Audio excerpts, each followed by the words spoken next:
The research that I'm doing for my thesis is based out of southern Belize. It's in Placencia village. And what I'm looking at is the environmental impacts of tourism development and foreign investment on the peninsula, particularly as it relates to their livelihood.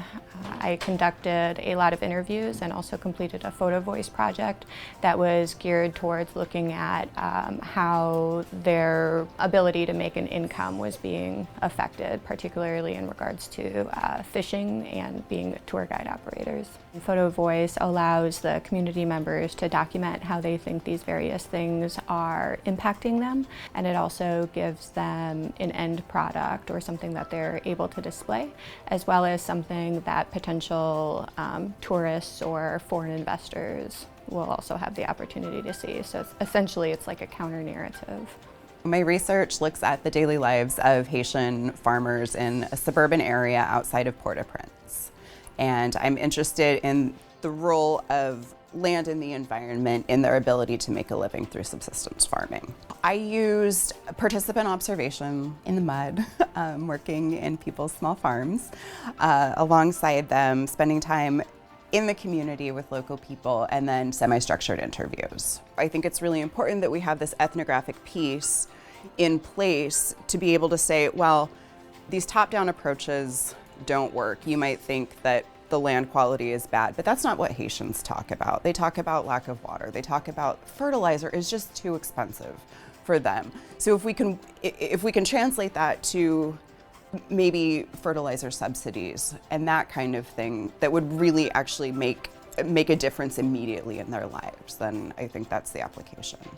My research is an archaeological survey of the Silver Springs State Park in Ocala, Florida, Marion County. I am relocating all the previously recorded archaeological sites in the park, as well as testing areas that have archaeological probability to determine if there are new sites, and I have recorded 6 new sites during the survey. And then my conclusions will help the park to manage their resources, so that's the applied portion. Silver Springs is one of the largest, if not the largest, artesian limestone spring systems in the world. And it has occupation ranging from Paleo-Indian times all the way through the 1950s. So I'm looking at sites like Mammoth Kill sites, as well as later sites like in the 1930s there was a Seminole Indian village on the property. There's a lot of exciting and unusual resources out there, so it's been a lot of fun to learn more about all of that history and prehistory. My dissertation research project is a feminist ethnographic approach looking into women veterans and reentry post-military service.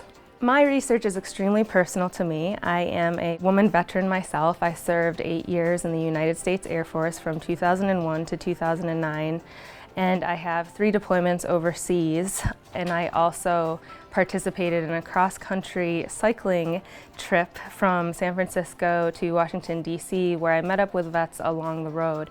And one of the things that really hit me were the stories and the experiences of women veterans who linked up with me along that journey.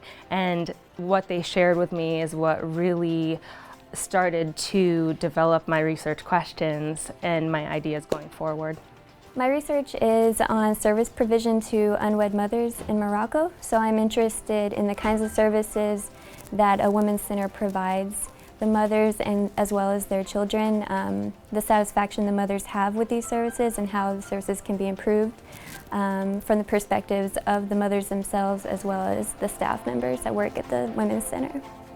I'm interested in social service provision, especially to women. I've done past research on domestic violence and domestic violence services to women, so this is very related because unwed mothers are a very stigmatized group in Morocco, so just trying to get a feel for how these services help them.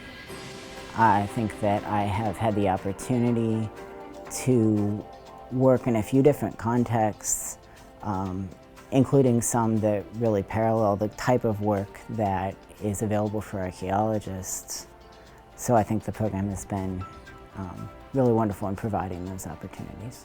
Those sort of tangible skills make me feel really confident going out into the workforce to be able to translate what I've learned into selling myself at any kind of job interview, whether it's an academic position, whether it's an industry, to be able to say, this is why you need me, this is the benefits, these are the benefits of anthropology, this is what I've learned at USF.